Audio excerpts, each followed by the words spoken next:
Hi, Curved Spines. Thank you so much for joining me back again. As I promised, I've interviewed one of the people we look up to. He's an athlete and he suffers from the same condition as we do. He also proved that living with scoliosis doesn't have to be a limitation, and you don't have only to survive, but you can also be glad and feel joyful in your own body. So his name is James. He's a curved spine, now fused. He's a non-light coach for hypertrophy and health, and he also is pursuing a master's in exercise science. In other words, he is using muscle gain to improve health. A quick info about his condition and his story. He found out about his condition in 2011 when he was around 11 years old. In 2012, he was fused from T3 to L2, approximately 70% of his spine. After 1 year of recovery, he stopped seeing his condition as a challenge, and with courage and discipline, he got determined to bring the best out of his body. And that's why we're gonna listen to him today. As I promised in the post I've wrote for you in the community. I've asked you for some questions and you kindly reply back to me. Thank you very much. I could not have done it without you. Uh, as James said, and I think the same, those were really good questions which I wasn't aware of, so that's why I needed your help. And we also hope to provide some kind of value to you. And yeah, not the last, to prove that there is life with scoliosis and there's more to that than we already know. And the purpose of this video is to encourage you, inspire you, and if you will, educate you about your condition, and hopefully you're gonna live a better life. Thanks for taking my call today. And having done my research about you, and after we spoke a little bit before this interview, I realized that you're one of the people that has the knowledge and the value with those who are facing the struggles you're really familiar with. So, as I told you when we spoke, I've asked about the scoliosis community. What is it that they would want to ask someone that has already accomplished the quality of life that they aspire to and have done so with joy and awareness in their body? And not only that, but have achieved significant strength as a result. Can you speak a little bit about your story? Yeah, so I mean, I used to be like in terms of my athletic history, like I used to be a distance runner, and that I found didn't really help at all. Like it just kind of didn't make a difference in terms of the pain. Like it, might have had some positive impacts, but it just sort of it didn't really strengthen me in the ways that I was looking for. Like it was basically just you'd only get strengthening in running from like three different muscles that wouldn't really contribute to pain for someone with scoliosis, from what I know.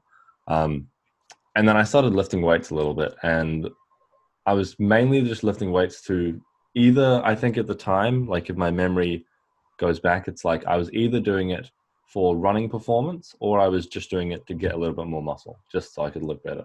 And it's like I didn't see the other benefits of it, but it was like it's pretty obvious early on how beneficial I think it was and still is for scoliosis, because it's like with scoliosis usually it's like people are quite afraid to do certain forms of exercise, and maybe rightly so in some cases. Um, and it's like they want to find a form of exercise where they can kind of control all the variables. They can control everything that's going on. They can feel safe while doing it, but it needs to actually do something. And it's like, to me, weightlifting kind of seems around that way, but it's just, I think getting into weightlifting is complicated because you have to understand how to move safely, how much should you do, when should you do it, etc. And it is a relatively complicated form of exercise, especially if you have to structure and program it yourself. But yeah, I definitely found once I started doing that, like I gained a bit of muscle and I sort of felt a lot better. And I sort of like I was confused at times because I was sort of like, okay, why is muscle making me feel better? Like why do I have less pain while I'm sleeping, or like less lower back pain or things of that nature? And there were times when the weightlifting made the pain worse. So for instance, when I tried to do things that I wasn't structured to do, like for instance, squats or deadlifts, I tried to do those for a while and I realized they just didn't really fit my body very well, like what we would call my biomechanics. Um, and it's like that in itself is a bit of a problem because and I do think so. Those probably caused a bit of fatigue in areas that I wasn't sort of prepared for. It. Like I used to get costochondritis. I still do get a little bit of costochondritis, which is just inflammation within the ribs. A lot of people with scoliosis have it. And I think it's mainly a management of the exercises that you choose and then the intensity that you do them at. And it's just that for me. Once I learned that, like that changed literally everything because it's like, oh, cool. Like you don't need to train like you're about to die or whatever. Like you don't need to train really, really hard to get any kind of results. It's actually the evidence is basically pointing towards if you train lighter, or if you not necessarily lighter, but if you train at a lower intensity, you're likely to make more progress. But it just depends. You need to be past a threshold of intensity. But once you've passed that kind of threshold, it doesn't need to be an absolute failure. So it's like once I learned that for me was pretty cool for me because I kind of realized, oh, cool. I can gain muscle and I can get stronger, which getting strong generally has a lot of correlations. For instance, if you look at the population that has arthritis, there's a very strong correlation between lifting weights and decreased scores of pain in their joints. And it's just, I don't know if you can extrapolate that to people with scoliosis, but I think it's not a massive stretch to extrapolate it like that. And anecdotally, it seems to work similar, like relatively well for people with scoliosis, I would say. How long did you started to lift weights after you had your surgery? How long? It would have been something quite a long time because I didn't, but it wouldn't be because I just was scared of it or I didn't want to. It's just because I don't know many 13-year-olds. I mean, I was 12 when I had my surgery. I didn't know many 13-year-olds who wanted to lift weights or would go to the gym. Well, I don't know if they should or not. I think it's not a terrible idea. But I think I started lifting like 5 years ago now. I'm 21 now, had surgery at 12, so it would have been like 16, 17, I guess. Nice. Unless my math is terrible. No, it would have been around 16, yeah. I think. But you did your research, when you had to do your research in order to figure out what you were doing bad and. I mean, I did a lot of terrible stuff. Like I did a lot of stuff that didn't work and the stuff that was like ineffective or it just gave me pain or things like that because there was a period of time where I just thought you literally had to go in there and just crush it. And it's really just not the case. Like some of the YouTubers I would recommend would be the best starting place would be Jeff Nippard. He's like the best lifting YouTuber that I would say I can recommend. Also Omar Isuf, he's very, very good. But like those two kind of, yeah, once I sort of learned those two, you sort of learn what you can and can't do or what you should or shouldn't do, I guess. Thank you. So I've print screened some of the most important questions I found. And one of them, she's called Tanya, and she was asking, I'd like to know if your parents were able to support you into a healthy, active lifestyle. Like, I would in other say, words, go on. Like, in a financial sense, yes, I would say I've definitely been privileged in a financial sense, but it was sort of, I had the surgery and then I just basically continued a normal life. Like, I didn't get pain again for a few years. Like there was probably, I had, post surgery, there was the recovery pain, but it's like until I didn't actually return to an active lifestyle until I got into distance running. And then there's not really any cost to distance running. Like I only had like one pair of shoes, but I didn't really look or ask for more. But it's like, I don't know. I don't think like I do wish I think it's not that they didn't support me, but I just didn't ask for support a lot of the time. And I think I should have. And living in New Zealand, you get a lot of support from, like, we have this scheme called ACC, which basically, if you have any kind of injury at any point, you can basically get free coverage for physiotherapy or free anything. Scoliosis is a little different. It's kind of a little bit hard to understand whether you can get free coverage or not, which is unfortunate. But yeah, I don't think I would if I went in today and I was like, I'm getting back pain. I've had it for 5 years. I don't think they would cover me for free, which is unfortunate. But yeah, I do think they did support me. However, we're not the closest, and like like if I needed something monetarily, they would support me, but they wouldn't be like seeking out what I should do. I was kind of seeking that out for myself, and I think that's probably the best way to go about it, because I think it's really important for people to learn everything themselves, because then it's like you can adjust things when things happen rather than having to go to someone to have them adjust it, and they don't even have what we would call in exercise science, they don't have your biofeedback, which is like your feelings of pain, your feelings of this movement feels good, this movement feels bad. Like they can't have those feelings. So it's like you have an extra set of data that they can never have. And yeah, but I do think it's important for them to sort of be, whether it's financially sort of like being like, oh yeah, we'll pay for your treatment or something like that. Because I guess I think like most people with scoliosis have adolescent idiopathic. So it's like, we're all like 12 to 21 years old. So we're not exactly the richest population on earth. Fair enough.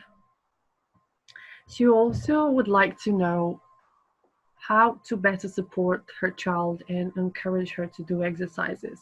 She said her daughter has lost hope and her scoliosis has progressed rapidly.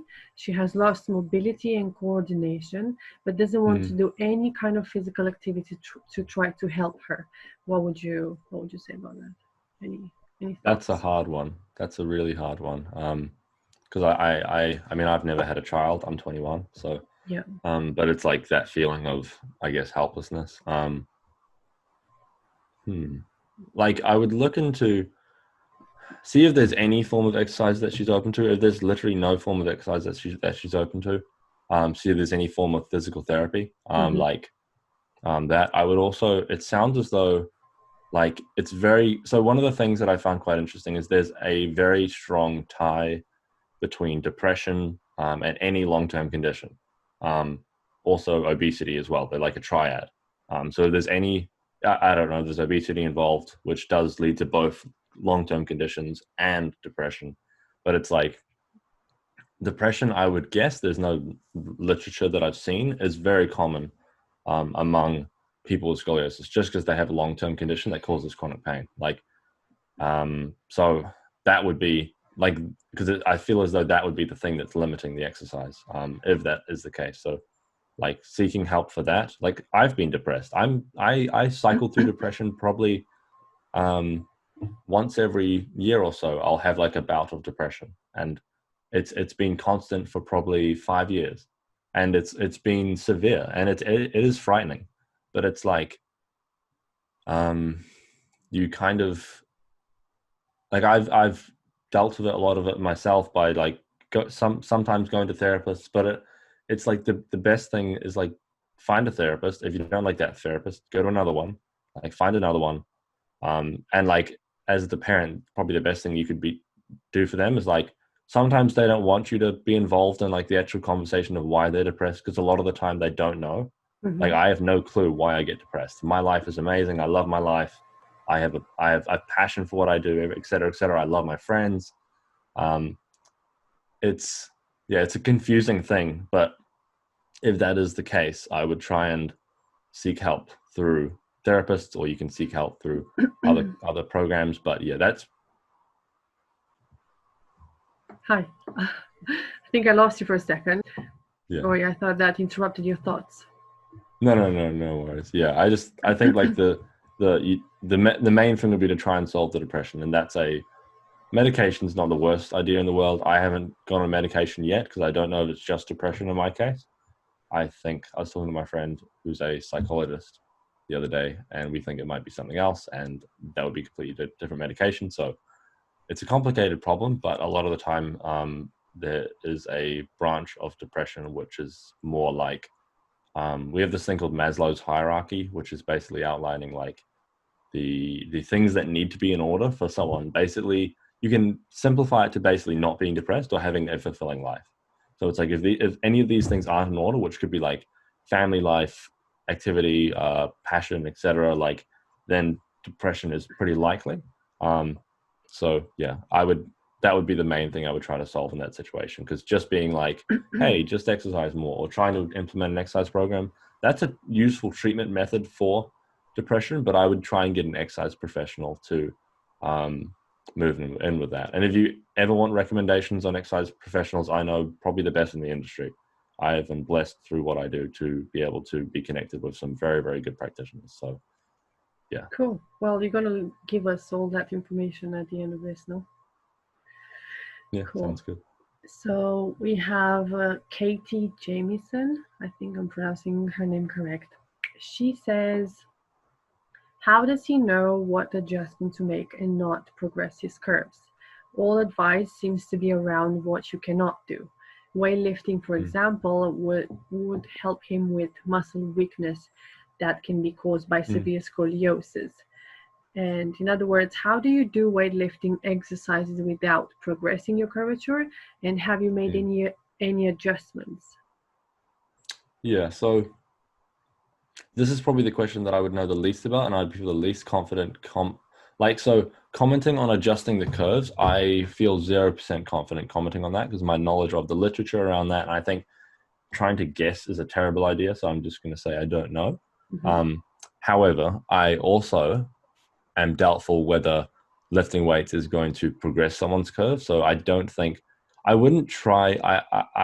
I would be wary of the strategy of trying to strengthen and then stretch one side and try and do that yourself. I think it's worked with other health practitioners where they know what they're doing and all that. But I would stay away from trying to do that yourself. But I would try and strengthen bilaterally, like a lot of rowing motions, like do a cable row or do whatever, like anything that feels good. And then like the main thing, like, so how I make adjustments for my like training for weightlifting, it's like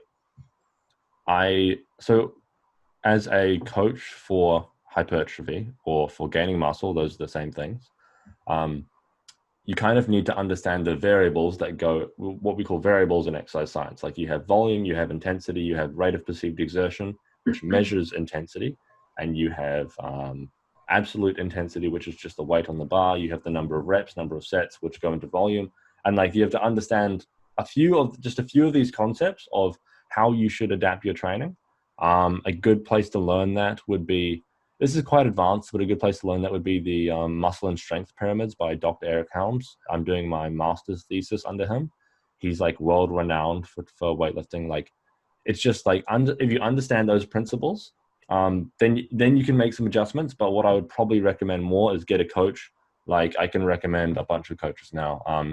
Obviously, I think I'm pretty good. But then also like people who are better than me would be anyone from JPS. So JPS, just the letters JPS, or you could look at 3DMJ, 3D Muscle Journey. They're mainly bodybuilding coaches, but they have a very holistic approach. I have seen them over the years. They operate very, very well. Renaissance Periodization is also very, very good. They're fantastic. And Revive Stronger. Those are the 4 companies that I would, if they offered me a job, I would join them. The only thing that would stop me joining them would be like if I wanted to pursue my own thing. So like they are the best in the industry. I trust them with everything. Like, yeah. And they so are they offering like online assessments or anything like that? Because people, I assume they're all over the world. So they're able, people fully online, in Europe 100%. can access them, and whatever you are, you can access these people. Yeah, same as me. Like a lot of online coaches now, you need to be wary with the name of an online coach because a lot of them are shit. But a lot of those people I recommend wholeheartedly. And I can send you a link or something. Please, like they are amazing. I think it would be useful to put all these links in the description. Yeah, like they all have their PhDs. They've all trained hundreds of like they would have trained for hundreds of clients. Eric's personally trained over 1,000, all online and months long per client. He's been training for training people for like 15 years. I don't know anyone who knows more than Eric. So, and then all those people are at Eric's level at a pretty similar level. So they know their shit. Sounds good. Okay, I have another one from Angie. She says, I've always read and have been told I shouldn't lift anything heavy. Mm. What's your take on this? So one thing that is probably the most important concept to understand to disprove that, it's not that you should go in there and lift stuff that's really, really heavy on day one. That's a pretty bad idea. That's how you get injured. We have these theories, a variety of theories called tissue stress theory, or we have maximum recoverable volume, which goes under a larger theory of like your volume landmarks, or I can't remember what we call it in physiotherapy, but physiotherapy has another name for the theory. Basically, what the theory means is like how much stress can your tissue tolerate? So like, can it tolerate X? So let's say we have X amount of load. So load being like an amount of weight that you're lifting or something like that. If you exceed that, or if you exceed the amount of intensity that you can tolerate, the amount of volume that you can tolerate, volume being like the number of reps and sets, or if you exceed it in any capacity, you're going to get injured. However, you can expand your capacity. That's basically adapting to exercise. So it's like I would go in there, do stuff that's relatively light. Mainly, the main thing is that it's pain free. Like for anyone listening, I would say go and try and find the most qualified personal trainer you know, or try and ask around. Like go to gyms and be like, who's the most qualified personal trainer here? Um, and then don't sign up for a session on day one. Take their free session. If you think they're right, okay, cool. Stew on it for a day or two. Find another one. See what they say. Compare different opinions. You have to get different experts to agree or disagree. And then if they both say relatively the same thing, either one's probably a good bet. Good point. Yeah, like you start lighter, start with a lower intensity, and it's just like you have to build your way up. Like, so technically, I do believe that I could squat or deadlift, but I just don't want to. I don't care for the movements. Those movements are specific to a sport called powerlifting, and I don't care for the movements. It's just a hassle for me to do them. And I do get injured now if I do them to a maximal intensity. But I do believe that if I expose myself to those movements at a low enough intensity, and then sort of what we call progressively overloaded, so you overload over time, or you add more weight, or you add more reps, sets, etc. You can add either of those three to progressively overload. You will end up basically being able to tolerate the movement and not getting injured. So I don't agree with the statement that people who have scoliosis shouldn't lift weights. It's just you need to think about how you're doing it carefully, and you need to understand what you're doing, and also Thank you. acknowledge the Dunning-Kruger effect. Like Perfect. people will think they know a lot more than they do. So I would be wary of that. Like always be skeptical of your own knowledge. Like don't assume anything. I like that. Thanks a lot. I totally agree with that. Okay, I have another one from Diane. She says that her therapist's motto, I think that's the message. I don't know if I'm pronouncing that correctly. She said, work through it. Following his advice, exercising got her feeling worse rather than good. Do you or did you have pain while working out? Yeah, all the time. Yeah, for sure. Definitely. For me, so I structure my training in like a 6-week cycle, and then I have 1 week where it's a total rest week or like very, very close. Mhm. I'll just go on like a short walk or something. Um, and I will notice my pain gets worse just before that week. So that's when I've accumulated the most fatigue. But it's like when you're feeling worse after exercise or you're feeling in pain, there's two types of pain. We have pain which we call like DOMS or muscle soreness. That pain's cool. Like if you have that pain, that's fine. Don't worry about it. But it's when it's a sharp pain that occurs through movement really sharply, not like and it doesn't go away after a day or two, and That's it doesn't injury. like it doesn't encapsulate the whole muscle. That's when it probably is like injury, but also being aware of injury. Injury is a very complex topic. Like pain science is fascinating because a lot of pain really is psychological. It's not that it doesn't exist, it's just a lot of it is psychologically driven. Like for instance with scoliosis, a lot of chronic pain is psychologically driven. Like that doesn't mean it's not non-existent or doesn't matter. That's definitely not the case, but it's like there are psychological factors.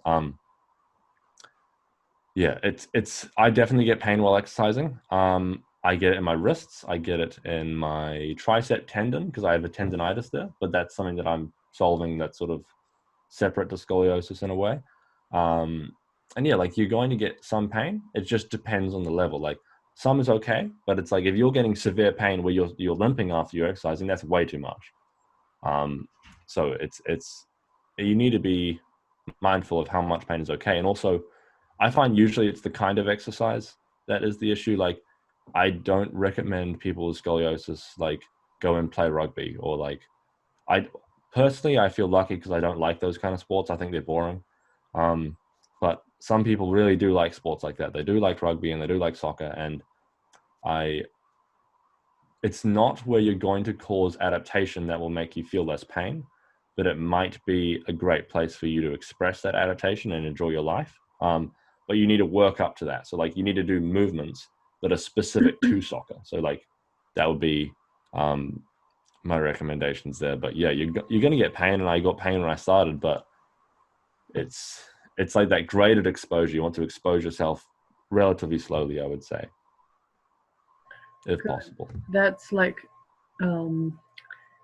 has connection with the next question. Keely was asking if she can play football because her doctor said she's not allowed. Would you say it's allowed to play football with scoliosis? Well, for one, I would follow the doctor's recommendations, but like it's also important to notice the context the doctor said the question in. So like I didn't play any sports for 1 year after my surgery. And now I think I could go and play soccer. I think I'd be fine playing soccer. I don't think I would have any issues. But it's like you want to note the time frame. I waited a whole year.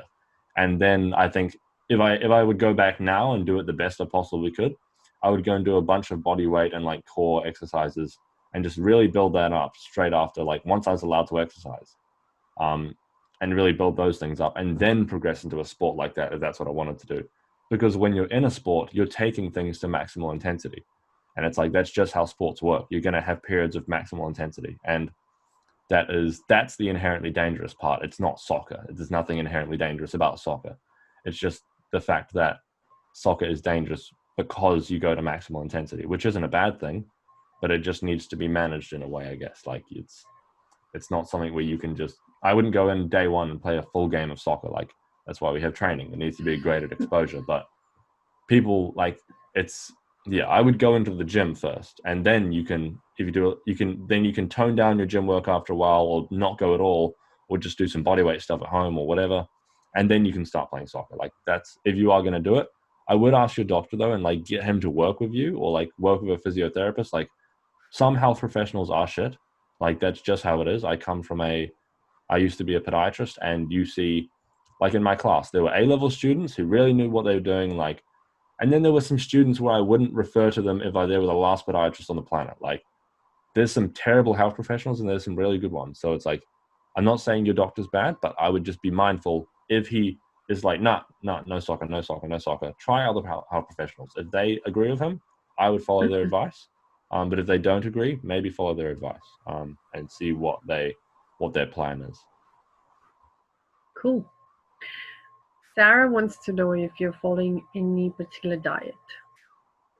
So nutrition is a whole mess. So like there's a lot of diets that do work. Diets do work, they do. However, we have this concept called adherence. So adherence makes someone stick to a diet, and that's the most important concept of any diet. And also there's the concept of like, are you dieting to lose weight? Are you dieting to gain muscle? Are you dieting to stay exactly the same? Are you dieting to be healthier? We have this concept of intuitive eating, where you're trying to get less sort of eating disorder tendencies or binge eating disorder tendencies. And that's very common among people with depression, chronic conditions, etc. So yeah, I wouldn't recommend a particular diet, but it also doesn't matter at all. Like you're not going to get any difference in body composition between like a vegan diet or a keto diet or whatever. For the most part, there's going to be basically no difference. I also don't believe that things like sugar is dangerous, or I don't buy that argument. For instance, I'm very interested in diabetes. Like, so diets are a whole mess, but the main thing is like calories are what's important, but it doesn't stop there. Like if you just think about calories, it's a little bit oversimplistic. So like Right. I would listen to a podcast by Danny Lennon, Sigma Nutrition Radio. That's quite advanced nutrition stuff, but it kind of makes you realize it's a lot more complicated than people think. And so things like keto works, but people overhype it, so people make it seem like it's magic. There Mm-hmm. is no magic pill. There is no magic diet. There is nothing that's single-handedly causing someone to gain or lose weight except calorie balance. I That's agree. been proven over and over and over again. Sugar isn't the devil. Like, carbohydrates aren't something to be feared. If you exercise, you should eat more. If you're losing a lot of weight and you're already relatively lean while you're exercising, I would try and gain weight. I seriously would try and gain weight, because you risk being in a lot more pain, because you'll be at risk of a condition called relative energy deficiency syndrome, which is a terrible condition. It's very easy to get rid of. It basically just means eat more. That's it. Doesn't matter what you eat. Go and eat junk food. If you're not eating enough, eat whatever you want. It doesn't matter. It's not going to detrimentally affect your health unless you only eat bad food. Like, and it's wrong to categorize food into good or bad. But yeah, I would try and eat a little bit more. Like, unless you are obese, which you should try and reduce, although it's not easy at all. I would work with a health practitioner to do that. I wouldn't follow some random person online. That's a dangerous game. Because most people online have no clue what they're talking about. My camera's about to die. One sec. No Hold way. up. I don't know. With nutrition, I'd be mindful. I would follow Shannon Beer. She's the best person I know. Very, very good. Another one would be Eric Helms as well. Um, hmm. I would follow JPS education as well. But yeah, nutrition's a complex topic, but it is basically, you need to weed through all the BS. There's a lot of BS. So yeah, don't try and follow any particular magical diet, because none of the diets are magical. There's nothing special any diet can do for you. It just needs to be healthy, less processed, and meet your calorie balance goals. And that basically means, like, how much energy are you taking in for your goals? Do you want to gain weight? Good, eat more. Do you want to lose weight? Good, eat a little bit less. But yeah, I would be mindful if you're exercising. If you start exercising, I would probably not try and lose weight at the same time. I would lose weight later down the track. Interesting. I should take that advice for myself. Cool. So we have Laura. This is quite a good one, I would say. She says, how do you build your muscles when you're 55 years old plus and have had fusion from top to bottom? Any thoughts on that? So it does run with the same concept. It's a harder situation because there's probably a lot of chronic pain involved. And also old age does make gaining muscle a little bit harder. But for instance, if you search up 3D MJ, Godfather, he's one of the best natural bodybuilders in the world. When I say natural, people are, oh, is he really natural? He is really natural. Like, it's obvious that, like, he is the best in the world. He's 55. He continues to gain muscle. You can gain muscle when you're older. You really can. If you follow a good program, you're consistent. You go to the gym 4 times a week, 3, 4, 5 times a week. Doesn't have to be 5, whatever. Like, as many times as you can go, you're either going to maintain the muscle you have, which is great in itself. That's a fantastic thing, because as we age, we lose about 1% of our muscle mass per year. This is why this condition called sarcopenia exists, which is a terrible condition. I strongly would urge this 55-year-old lady to start lifting weights, or anything, like any form of exercise that you find can sort of give you enough to gain muscle. But it's likely a good idea for it to be lifting weights. But I would do it with a health professional. Like, I would do it with the best personal trainer you can find, or a physiotherapist. They're probably a better idea in this situation. Because yeah, we want you to be gaining muscle. Gaining muscle is a complex situation. I would follow either my account, Hypertrophy Hub, for a little bit more information about gaining muscle, but it might be a little bit too complex. Yeah, but like, I would just go consistently. Don't go to failure every single time, but get pretty close. But it's just like, there's no shame in lightweight. You need to start with lightweight. And yeah, I would just lift weights, but I would do it with a health professional. And like, also keep in mind, you will gain muscle. You can gain muscle, but your nutrition also has to be on point. So a lot of older women will begin to sort of have a little bit lower of an appetite. They won't want to eat as much. So I would generally try and eat a little bit more, try and get a little bit more, because you need the nutrition to be, you need to be in a calorie surplus in general to gain muscle. So, and also I would try and increase your protein intake as well. There's nothing to be feared about protein, zero. There is no evidence whatsoever that protein is dangerous or that protein causes problems, zero evidence, except unless you have end-stage kidney failure, which probably isn't most people. Right. So, like you're on death's doors if that's the case. So, yeah, I would just start and then do it safely and try not to get injured. That's the main thing, and do it consistently. If you don't make a ton of progress at the start, cool, whatever. The future makes progress. So, yeah, like work with a intelligent health professional would probably be the best thing I would say. Have you found any sort of limitation in your mobility because you're fused? Like she said, she's fused from top to bottom. So I understand Yeah. your spine has been fused like 70%, and her, I don't know if it's possible 100%. I don't know about that. But do you find, are you limited in your mobility when you lift, when you work out? So I'm personally not, because I also have a condition called ligamentous laxity. So Okay. that could have caused my scoliosis, who knows? But I've also got a very lax joints in general, so I haven't faced the problem of mobility like too much. There's a few areas where I probably have, but very minorly. The main thing the best thing to lengthen your muscles, if that's the goal, or to increase your mobility, which is effectively lengthening your muscles, is take your joints through a full range of motion. So like actually take them there. And like whether that's just a slow, deep stretch, whatever, you don't need to stretch too intentionally. It's just it's just that basically what stretching does is you have a chemical signal that is like basically sent when you have a stretch on the muscle. And that stretch, it's not like you're boosting the signal by stretching harder. So it's like it just needs to be a stretch for a longer period of time, because then the signal's getting sent for longer. So I'd think of it that way. And then also lifting weights is actually one of the best ways to get to become more mobile, because you're actually lifting the weight. And what lifting weights actually does is it places your joints and your muscles in a full range of motion or a lengthened position under load. So they're basically it's a weighted stretch, but it's not a dangerous weighted stretch, because once you get to the bottom, you come back up. And that's why the eccentric component, or the lowering down or the lengthening component of any sort of weightlifting exercise, is probably the most important for this population, because it's like, it doesn't really matter what you do in the concentric. If you get the weight up, cool, you get the weight up. But if you lower the weight down really, really fast, that's dangerous, one. But also you're losing out on a lot of the benefits. So it's like, if you lower it down really, really slowly, you're going to be lengthening the muscle as well, giving it a nice stretch, and also stimulating more growth. So, interesting. Yeah. Cool. I have one from Ashley. She said, I used to be 100 overweight, 100 plus, but ever since losing the weight and working out daily, my rods stick out way more, and I feel like I have a bit more pain now in that area if I sit too long.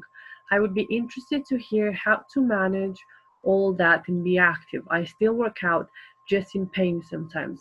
Have you experienced something similar with your rods? I mean, that's a hard one, because like there's some pain from scoliosis that isn't like soft tissue derived. So it's not like due to a soft tissue being overworked or just not being strong enough. That kind of pain is hard. I would say work with a physiotherapist in that situation in particular. If you work with it, that's what we call them in New Zealand, or you might in America they call physical therapists. But I would work with them, and if they don't if nothing seems to get solved, I would stick with them for a while. But if they kind of don't really give you any proactive solution, you don't really feel as though you're doing anything, just go to another one. There's no shame in trying out another health practitioner, because some are just not the best, or some just don't mesh with you that well. Yeah. So yeah, that would probably be my best advice, because it's so sort of specific. Like there's no particular movements or anything I could recommend, because it just depends on when they get pain, what causes pain. Like you would need to be in person, I would say, for that. And that's what I would urge that person to seek, I would say. Right. Thank you. So I have a few questions from Diane actually. She says, are there certain workouts you fundamentally cannot do? Yeah, so I wouldn't group it so much as workouts, but I would group it more as like exercises. So there's certain exercises where I just would generally avoid. But with any exercise, it's like you have to have that graded exposure. You have to be able to make yourself able to do it. Like that's the most important thing is like if you haven't prepared yourself to do that exercise at the intensity that you're going to do it at, then you're going to get injured. So it's like, how do you prepare yourself to do that? You do it at a lower intensity for a lesser duration. Like if you want to be the best distance runner in the world, or you want to run 100 meters as fast as you can, how are you going to do that? Probably the best way to do that would be maybe first run 100 meters just relatively slowly, like at a relatively low intensity. Then you might run 10 meters quite quickly or whatever. Obviously, that's not actually what you would do, but like you would do something along that. You might do some squats as well, like you might do some weighted squats, etc., etc. And like you're slowly working yourself up to being able to do these things. But like with scoliosis, I find the most important thing is like you want to limit the amount of variables that are out of your control. So like I would never go to a yoga class. I would never go to a unless it was very good and they understood you in particular. I wouldn't do it. Every time I've gone, it's felt terrible. Just because they don't understand what your spine is doing. Like they don't understand where your imbalances are. They need to understand that. So like one-on-one might be fine, but in a big group setting at like a chain gym, I wouldn't do it. Yeah. I wouldn't go to any kind of classes really. Like I would only go to one-on-one things or things that I program myself. Just because like they don't know your situation. It's a complex situation to explain as well. So it's not like you can tell them within a minute and then they understand what you can't do. Yeah. Like it's much too complex for that. So yeah. She also asks if you have any routines that you follow. Yeah, I mean, I do. However, it's quite specific to me and my like bodybuilding goals. So like my only goal really as an athlete is to gain muscle. I don't care about strength. I don't care about speed, agility, etc. Those things come along pretty well with it. Like I don't think they're neglected. I wouldn't let them be neglected, I guess. If it was detrimental. Um, but it wouldn't do you any favors by me telling you specifically what I do. I've got a few videos on my YouTube channel where I like talk about a little bit more around like exercise selection, which is probably the most important thing for people with scoliosis, which is basically picking what you should do, what exercises you can and can't do. Um, that's the main thing is like picking what you can and can't do. But I follow my own program, but it's very specific to me, so it wouldn't benefit you for me telling you what I do Enough. because it's so rigid and not fun, and it's aiming for one specific adaptation when most people probably want a little bit broader. Yeah. Did you have to start from a place where you were dealing with constant pain?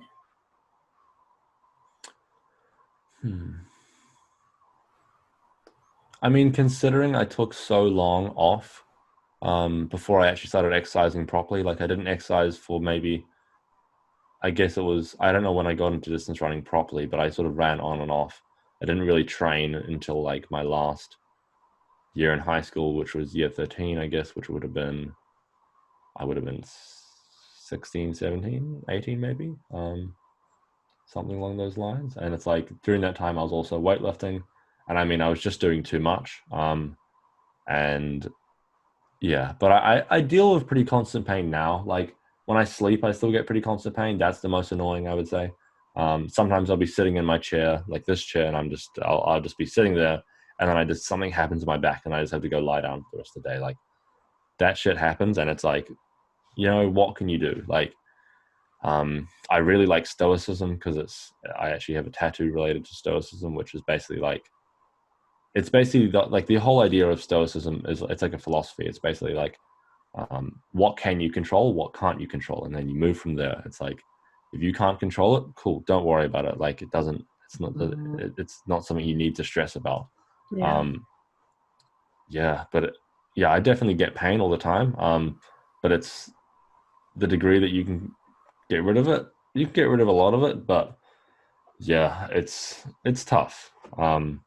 But it's not like when I'm exercising, not too much. Um, and if I do, I just stop the exercise really. Like if it's any pain past like a 3 or 2 out of 10, I just don't do the exercise.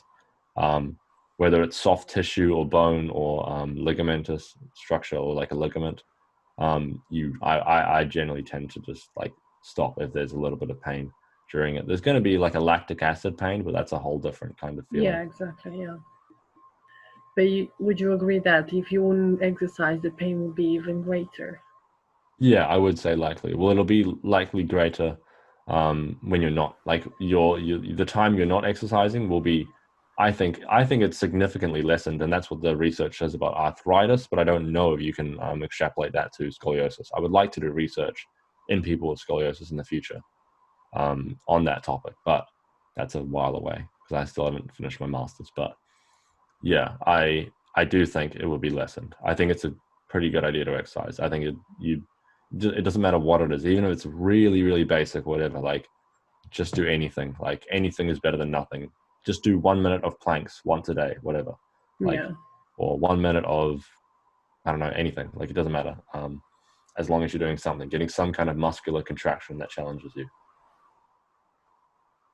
And I have the last one, and I think this is my favorite. Jan says, "How did changing your lifestyle and mindset enrich your life?"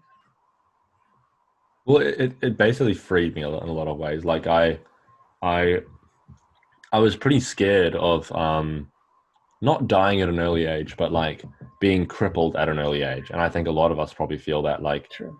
we feel this fear of like we've got this ticking timer that we can never kind of we can basically never get rid of this ticking timer. We just feel as though we're just slowly breaking down. Yeah. And it kind of I still feel that to a degree, like that's not entirely gone, but it's so less to a degree, and I think it's nearly I nearly laugh at that idea now, which is nice. Nearly, I do still fear it, and I do still think it's somewhat the case, but I don't know to what degree. I just feel I can basically do whatever I want now, and it's like that. That's very freeing. Um, there's a lot of things I still choose not to do, like I can't skydive. I don't think I want to do that anyway. So like shit like that, I'm just never gonna do. So I wouldn't want to do it anyway. But yeah, like there's certain things I just know I can't do, and whatever. Like I'm fine with that. But now I've realized there's so much. Like I'm quite in love with life a lot of the time, just because of what I do for a job and all that. And it's like I don't know, just strive for shit that you actually want to do. Like if you go through life with doing stuff that you don't actually enjoy, it's like why are you even here? Like there's something special about you that you can use um to either make money, and then that can make you have a career that you love, or you can use it to help others. Probably both at the same time would be the best idea. um Getting there is difficult. I love reading. Like I absolutely love it because it's like you can do it in any position. You can learn so much doing it, and it's like it can help you improve yourself or whatever. And yeah, it's like I feel like it's gotten rid of those limitations of like, oh, I'm weak, I'm a cripple, I'm Yeah. disabled, I'm not as strong as everyone else, I'm not as I'm more vulnerable, etc. Like it's gotten rid of a lot of that. Like I feel like my confidence has skyrocketed since I've lifted weights, maybe a little bit too much, and yeah, like um just being able to be like feel a little bit more in control. Like with scoliosis, it's like this thing that none of us asked for, Yeah. and we all got. It's like we've all gotten it. None of us asked for it. It's terrible. It causes a lot of pain. Like you feel very helpless a lot of the time because like the medical community doesn't give us any clear answers because they don't know what they're talking about either a lot of the Yeah. time, and it's like so we kind of have to solve a lot of it ourselves. And it's like once you realize that you can learn things and that um, you can use those things to help your own situation, then you realize, oh wow, that can be applied to other people's situations. um, it's really cool. Like I would be careful of using things that you learn instantly. I'd be a little bit skeptical of them and test them. Try and like one of the things I like to do is if you think something's true, um, find the argument that literally disagrees with it, and see which one's more logical, and then try and find any other commentary on the argument between those two. So, for instance, keto versus veganism, those are very two opposing camps. You try and find which argument is correct, and then usually you'll realize somewhere in the middle, they both work, but, you know, what works but for blah, you, blah, blah. basically. Yeah, in yeah. the Like, end. what do you want to do? Yeah. No, I do think this whole thing has been very freeing, and it's like freeing from that burden of like, I'm going to die young and be disabled. But it's like, it's not always the case. A lot of the time it is a mindset. Like, I think it's dangerous to view yourself as a victim. And like, in a lot of ways, a lot of people who have scoliosis, like, have been put in a position where they are a victim. But it's like, thinking of yourself as a victim is self-defeating. Like, it doesn't, you need to think of yourself as like, this is my responsibility. I didn't ask for it, but it's my responsibility. Like, good point. Yeah. That's nice. I like that one. Is there anything that crossed your mind while we were talking, while I asked you questions, that you would like to let us know? Anything else that you think we should know? The main thing for me would be like, just understand those concepts. Like, for instance, understand either tissue stress theory or maximum recoverable volume or whatever, like the zone of adaptation. Like, understand like how much your tissue can tolerate, and learn that whole concept. Like, understand how to make your tissues be able to withstand more force or more volume or whatever. Understand how to make that occur. Also, be skeptical of literally everything you read. Like, literally everything. Be skeptical, so skeptical. I was tricked by so many people when I got into fitness. I thought that sugar was addictive. I thought that sugar murdered everyone, blah, blah, blah. I thought that so many stupid things. And it's so easy to be convinced because people are convincing. So it's like, I think they it's very believe it hard. themselves. I think they do believe Yeah, it. I do think so, but I think a lot of them just want to sell people shit. Like, I do think there's a lot of there's a decent amount of malicious intent. Not everyone, but a decent amount when you get like on the bigger scale. And they're not talking to people with scoliosis. Like, they don't understand that's the population who's listening a lot of the time. So yeah. No, I just say try and understand concepts rather than just learn one thing and just repeat the one thing. Like, learn why that thing works. Because then like learning kind of frees you from all of it. Because then it's like, oh, I want to do something. What can I learn that can make me be able to do that? That's sort of the approach I've taken. Great. Thank you very much. My pleasure. That was great. Thank you. Yeah, that's cool. Yeah, I think the questions were quite good. Like, often when people ask questions, it's like they won't have context or things like that. But I think that was quite good because the questions were nicely done, where it's like I could answer them with a decent amount of context, which is cool. Like, they gave context, and it wasn't just like, it wasn't like yes or no question, that thing. Yeah. Yeah, which was cool. Yeah, no, I like that. That was really fun. Yeah.